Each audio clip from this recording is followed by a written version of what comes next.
Hello, good day guys. Welcome back to my channel. So for today's video guys is another tutorial video na naman tayo guys. So tuturuan ko kayo paano mag-restrict and unrestrict ng inyong messenger contacts. So keep on watching guys. So meron ba kayo guys ng mga friends sa messenger na na-annoyed kayo? Ayaw niyong tumanggap ng mga messages or ma-notify sa kanilang mga PM sa inyo. At saka, ayaw nyo namang i-block sila. So, this is it guys. Just watch the video paano i-restrict para hindi lang kayo ma-notify in a moment. At saka, pwede ninyong ibalik din as simple clicks.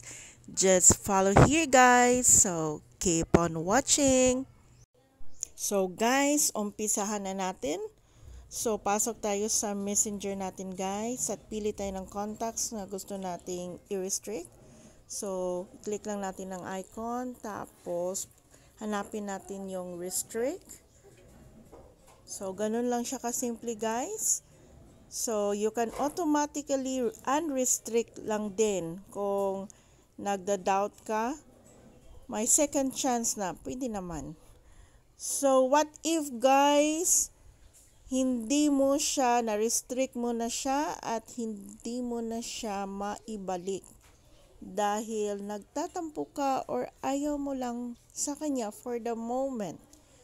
So, hindi mo na mahanap yung kanyang name.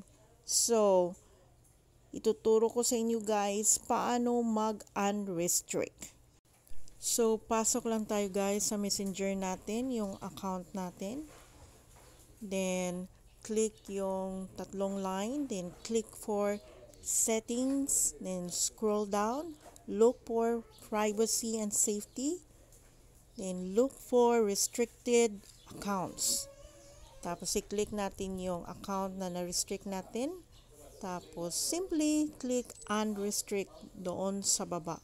So, simple lang talaga guys. So, ganun lang guys.